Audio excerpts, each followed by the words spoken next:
ನಮಸ್ಕಾರ ಸ್ನೇಹಿತರೆ, ನಮ್ಮ ಚಾನಲ್ಗೆ ಸ್ವಾಗತ. ನಿಮ್ಮೆಲ್ಲರಿಗೂ ಆತ್ಮೀಯ ಸ್ವಾಗತ. ಇಂದು ನಾವು ಭಾರತ ಸಂವಿಧಾನದ ಲೋಕಸೇವಾ ಆಯೋಗಗಳ ಅತಿ ಪ್ರಮುಖವಾದ ಟಾಪಿಕ್ ಬಗ್ಗೆ ಮಾತಾಡೋಣ ಮತ್ತು ಸಂವಿಧಾನದ ಇದು ಯಾವ ಭಾಗದಲ್ಲಿ ಬರುತ್ತದೆ ಮತ್ತು ಯಾವ ವಿಧಿಗಳಿವೆ, ಇದರ ಬಗ್ಗೆ ಎಲ್ಲಿ ಉಲ್ಲೇಖವಿದೆ ಮತ್ತು ಇದರ ಪ್ರಮುಖ ಕಾರ್ಯಗಳೇನು ಎಂಬುದನ್ನು ಸಂಪೂರ್ಣವಾಗಿ ಕಲಿಯೋಣ. ಮತ್ತು ಈ ಕ್ಲಾಸ್ನು ಬನ್ನಿ ಹೀಗೆ ಸ್ಟಾರ್ಟ್ ಮಾಡೋಣ. KPSC ಬಗ್ಗೆ ಒಂದೇ ವಿಡಿಯೋದಲ್ಲಿ ಸಂಪೂರ್ಣವಾಗಿ ಮಾಹಿತಿ ಪಡೆಯೋಣ. ಬನ್ನಿ ಗೆಳೆಯರೆ, ಕ್ಲಾಸನ್ನು ಸ್ಟಾರ್ಟ್ ಮಾಡೋಣ.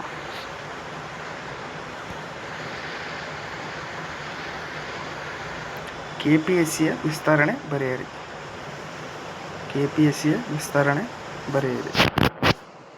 Option C Karnataka public service commission.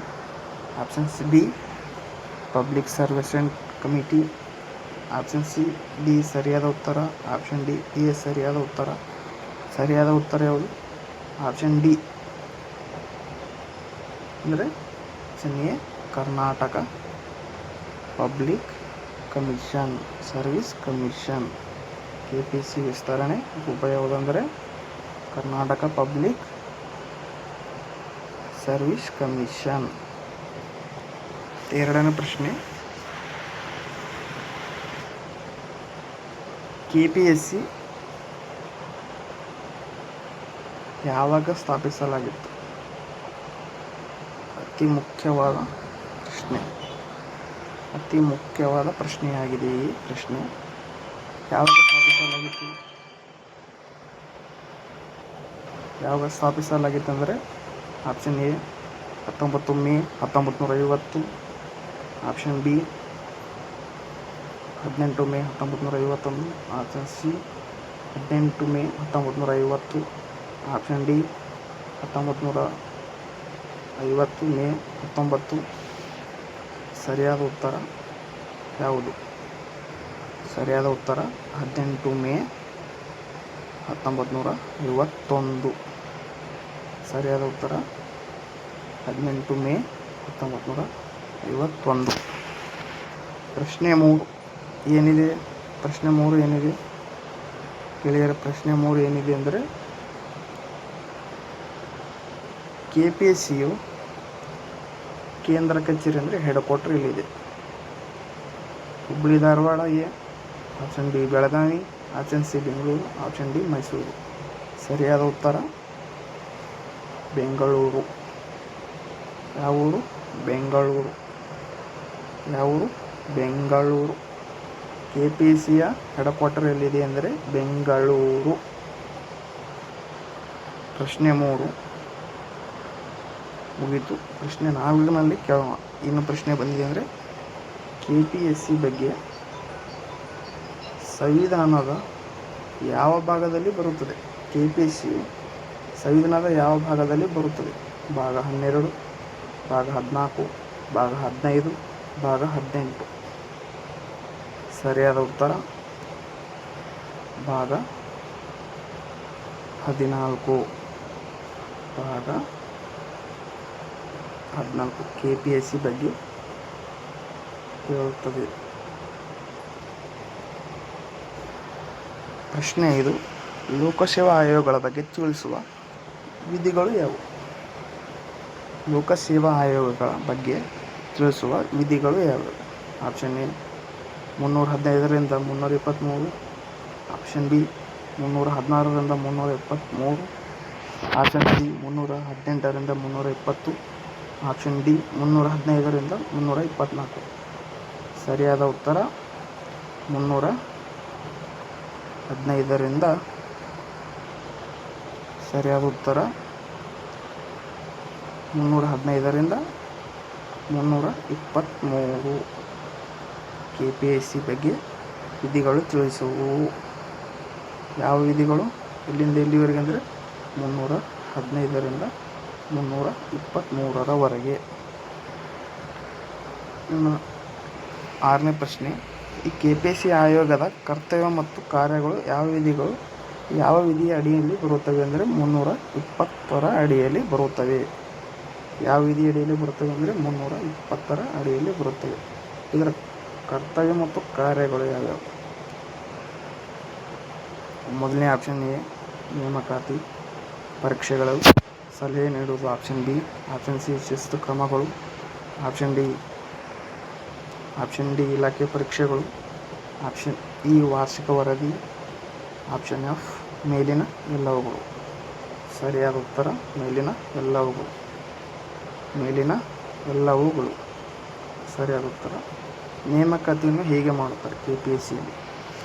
ನೇಮಕಾತಿ ಪರೀಕ್ಷೆಗಳು ರಾಜ್ಯ ನಾಗರಿಕ ಸೇವೆಗಳ ವಿವಿಧ, ಉದಾಹರಣೆಗೆ ಯಾವುದಂದರೆ KS, FDA, SDA, PDO ಇತ್ಯಾದಿ ನೇಮಕಾತಿ ಸ್ಪರ್ಧಾತ್ಮಕ ಪರೀಕ್ಷೆಗಳನ್ನು ನಡೆಸುವುದು ಯಾವುದಂದರೆ KPSC. ಸಲಹೆ ನೀಡುವುದು KPSC ಯಾವ ರೀತಿ ಸಲಹೆ ನೀಡುತ್ತದೆ ಅಂದರೆ ರಾಜ್ಯ ನಾಗರಿಕ ಸೇವೆಗಳಿಗೆ ಸಂಬಂಧಿಸಿದಂತೆ ನೇಮಕಾತಿ ನಿಯಮಗಳು, ಬಡ್ತಿಗಳು ಮತ್ತು ಒಂದು ಸೇವೆಯಿಂದ ಮತ್ತೊಂದು ಸೇವೆಗೆ ವರ್ಗಾವಣೆ ಮಾಡುವ ನಿಯಮಗಳ ಕುರಿತು ರಾಜ್ಯ ಸರ್ಕಾರಕ್ಕೆ ಸೂಕ್ತ ಸಲಹೆ ನೀಡುವುದು. ಶಿಸ್ತು ಕ್ರಮಗಳು ಸರ್ಕಾರಿ ನೌಕರರ ಮೇಲಿನ ಶಿಸ್ತು ಕ್ರಮ ಪ್ರಕರಣಗಳಿಗೆ ಸಂಬಂಧಿಸಿದಂತೆ ಸರ್ಕಾರ ಆಯೋಗದ ಸಲಹೆಯನ್ನು ಕೇಳಿದಾಗ ಮಾರ್ಗದರ್ಶನ ನೀಡುವುದು ಇದರ ಕಾರ್ಯವಾಗಿದೆ, KPSCಯ ಕಾರ್ಯವಾಗಿದೆ. ಮತ್ತು ಇಲಾಖೆಯ ಪರೀಕ್ಷೆಗಳು ಈಗಾಗಲೇ ಸೇವೆಯಲ್ಲಿರುವ ಸರ್ಕಾರಿ ನೌಕರರ ಬಡ್ತಿ ಮತ್ತು ಸೇವಾ ದೃಢೀಕರಣಕ್ಕಾಗಿ ಇಲಾಖಾ ಪರೀಕ್ಷೆಗಳನ್ನು ನಡೆಸುವುದು. ವಾರ್ಷಿಕ ವರದಿ ಅಂದರೆ ಆಯೋಗವು ಪ್ರತಿ ವರ್ಷ ತನ್ನ ಕಾರ್ಯವೈಖರಿಯ ಕುರಿತು ವರದಿಯನ್ನು ಸಿದ್ಧಪಡಿಸುವ ರಾಜ್ಯಪಾಲರಿಗೆ ಸಲ್ಲಿಸುತ್ತಾರೆ. ಯಾರಿಗೆ? ರಾಜ್ಯಪಾಲರಿಗೆ. KPSCಯ ಈಗಿನ ಮುಖ್ಯಸ್ಥರು ಯಾರು ಅಂದರೆ ಅಧ್ಯಕ್ಷರು ಯಾರು? ಈಗಿನ ಮುಖ್ಯಸ್ಥರು ಯಾರು? 2026ರಲ್ಲಿ ಇರುವ ಈಗಿನ ಮುಖ್ಯಸ್ಥರು ಯಾರು? ಈ ಪ್ರಶ್ನೆಗೆ ಕಮೆಂಟ್ ಮುಖಾಂತರ ಉತ್ತರ ತಿಳಿಸಿ. ಈ KPSCಯು ಯಾವ ಭಾಗದಲ್ಲಿ ಬರುತ್ತೆ ಎಂಬುದು ಸಂಪೂರ್ಣವಾಗಿ ವಿವರಣೆ ಮತ್ತು ವಿಧಿಗಳ ಮುಖಾಂತರ ವಿವರಣೆಯನ್ನು ನೀಡುತ್ತೇನೆ, ತಿಳಿದುಕೊಳ್ಳೋಣ. ಸಂವಿಧಾನದ 14ನೇ ಭಾಗದಲ್ಲಿರುವ ಪ್ರತಿ ವಿಧಿಯು ವಿವರಣೆ ಇಲ್ಲಿದೆ ನೋಡಿ. ಎಷ್ಟನೇ ಭಾಗದಾಗ ಬರುತ್ತದೆ ಇದು? KPSC 14ನೇ ಭಾಗದಲ್ಲಿ ವಿಧಿಯು ವಿವರಣೆ ಇಲ್ಲಿದೆ ನೋಡಿರಿ. ವಿಧಿ ವಿವರಣೆ ಸಂಕ್ಷಿಪ್ತ ಮಾಹಿತಿ. ವಿಧಿ 15, ವಿಧಿ 315. ಕೇಂದ್ರಕ್ಕೆ UPSC ಮತ್ತು ಪ್ರತಿ ರಾಜ್ಯಕ್ಕೆ ಲೋಕಸೇವಾ ಆಯೋಗ KPSC ಇರುತ್ತದೆ. ಕೇಂದ್ರಕ್ಕೆ UPSC, ರಾಜ್ಯಕ್ಕೆ KPSC ಮತ್ತು 300 ಎಷ್ಟನೇ ವಿಧಿ ಮುಖಾಂತರ ಹೇಳ್ತಿದೆ ಅಂದರೆ 315ನೇ ವಿಧಿ ಪ್ರಕಾರ ಕಂಪಲ್ಸರಿ UPSC ಕೇಂದ್ರಕ್ಕೆ, ರಾಜ್ಯಕ್ಕೆ KPSC ಇರತಕ್ಕದ್ದು. ವಿಧಿ 316 ಆಯೋಗದ ಅಧ್ಯಕ್ಷರ ಮತ್ತು ಸದಸ್ಯರ ನೇಮಕಾತಿ ಮತ್ತು ಅಧಿಕಾರದ ಅವಧಿ. ರಾಜ್ಯಪಾಲರು ಇವರನ್ನು ನೇಮಿಸುತ್ತಾರೆ. ಯಾರು ನೇಮಿಸುತ್ತಾರೆ? ರಾಜ್ಯಪಾಲರು. ಇವರ ಅವಧಿ 6 ವರ್ಷಗಳು ಅಥವಾ 62 ವರ್ಷ ವಯಸ್ಸಿನವರೆಗೂ ಇರುತ್ತದೆ. ಯಾರು ಇವರನ್ನು ನೇಮಕ ಮಾಡುತ್ತಾರೆ? ರಾಜ್ಯಪಾಲರು. ಎಷ್ಟನೇ ವಿಧಿ ಪ್ರಕಾರ? 316ನೇ ಪ್ರಕಾರ. ಆಯೋಗದ ಅಧ್ಯಕ್ಷರು ಮತ್ತು ಸದಸ್ಯರ ನೇಮಕಾತಿ ಅಧಿಕಾರಾವಧಿ ರಾಜ್ಯಪಾಲರವರು ಇವರನ್ನು ನೇಮಿಸುತ್ತಾರೆ. ವಿಧಿ 17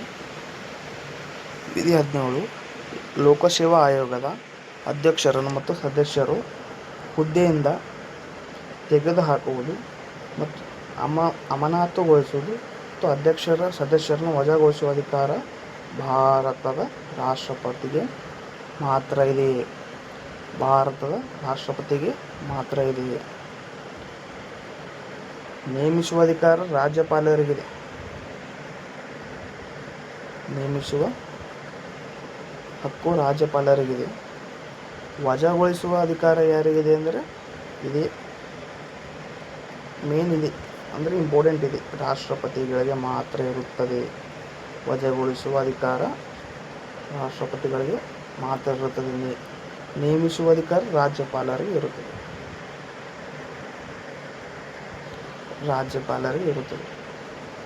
ವಿಧಿ 18. ವಿಧಿ 318 ಆಯೋಗದ ಸದಸ್ಯರು ಮತ್ತು ಸಿಬ್ಬಂದಿ ವರ್ಗದವರಿಗೆ ಸೇವಾ ಷರತ್ತುಗಳ ಬಗ್ಗೆ ನಿಯಮಗಳನ್ನು ರೂಪಿಸುವ ಅಧಿಕಾರ 318ನೇ ವಿಧಿಗೆ ಇದೆ. 319 ವಿಧಿ 319ನೇ ವಿಧಿಯು ಆಯೋಗದ ಸದಸ್ಯರ ಮತ್ತು ತಮ್ಮ ಸದಸ್ಯತ್ವದ ಅವಧಿ ಮುಗಿದ ನಂತರ ಬೇರೆ ಬೇರೆ ಸರ್ಕಾರಿ ಹುದ್ದೆಗಳನ್ನು ಹೊಂದುವುದರ ಮೇಲಿನ ನಿಷೇಧ. ಅಂದರೆ ಆಯೋಗದ ಸದಸ್ಯರು ಮತ್ತು ತಮ್ಮ ಸದಸ್ಯತ್ವದ ಅವಧಿ ಮುಗಿದ ನಂತರ ಬೇರೆ ಬೇರೆ ಸರ್ಕಾರಿ ಹುದ್ದೆಗಳನ್ನು ಹೊಂದುವುದರ ಮೇಲಿನ ನಿಷೇಧ. ಅಂದರೆ KPSC ಅಧಿಕಾರ ಮುಗಿದ ನಂತರ ಬೇರೆ ಹುದ್ದೆಗಳಿಗೆ ಸರ್ಕಾರಿ ಹುದ್ದೆಗಳು ಹೊಂದುವುದರ ಮೇಲೆ ನಿಷೇಧಿಸಲಾಗಿದೆ. 319ನೇ ವಿಧಿ. 320ನೇ ವಿಧಿ ಲೋಕಸೇವಾ ಆಯೋಗಗಳ ಕಾರ್ಯ ಮತ್ತು ಕರ್ತವ್ಯಗಳ ಬಗ್ಗೆ ತಿಳಿಸುತ್ತದೆ. ಈಗಾಗಲೇ ನಿಮಗೆ ತಿಳಿಸಿದ್ದೇನೆ. ನೇಮಕಾತಿ, ಪರೀಕ್ಷೆಗಳು ಯಾವ ರೀತಿ ನಡೆಸುತ್ತಾರೆ, ಯಾರು ನಡೆಸುತ್ತಾರೆ, ಮತ್ತು ವರ್ಷದ ಅವಧಿ ವರದಿಯನ್ನು ರಾಜ್ಯಪಾಲರಿಗೆ ನೀಡುತ್ತಾರೆ KPSC ಆಯೋಗದ ಮುಖ್ಯಸ್ಥರು. 321 ಲೋಕಸೇವಾ ಆಯೋಗದ ಕಾರ್ಯವ್ಯಾಪ್ತಿಯನ್ನು ವಿಸ್ತರಿಸುವ ಮತ್ತು ಅಧಿಕಾರ ರಾಜ್ಯ ಶಾಸಕಾಂಗಕ್ಕೆ ಮಾತ್ರ ಇದೆ. ಕಾನೂನಿನ ಮೂಲಕ KPSC ವ್ಯಾಪ್ತಿಯನ್ನು ವಿಸ್ತರಿಸಬಹುದು. ವಿಧಿ 322 ಲೋಕಸೇವಾ ಆಯೋಗದ ವೆಚ್ಚಗಳು. ಆಯೋಗದ ಸಂಬಳ ಮತ್ತು ವೆಚ್ಚಗಳನ್ನು ರಾಜ್ಯದ ಸಂಚಿತ ನಿಧಿಯಿಂದ ಬಳಸಲಾಗುತ್ತದೆ. ಯಾವ ನಿಧಿಯಿಂದ ಬಳಸಲಾಗುತ್ತದೆ? KPSC ಆಯೋಗದ ವೆಚ್ಚಗಳು ಮತ್ತು ಅವರ ಸಂಬಳಗಳು ಮತ್ತು ಎಲ್ಲ ಈ ಸಂಚಿತ ನಿಧಿಯಿಂದ ಭರಿಸಲಾಗುತ್ತದೆ.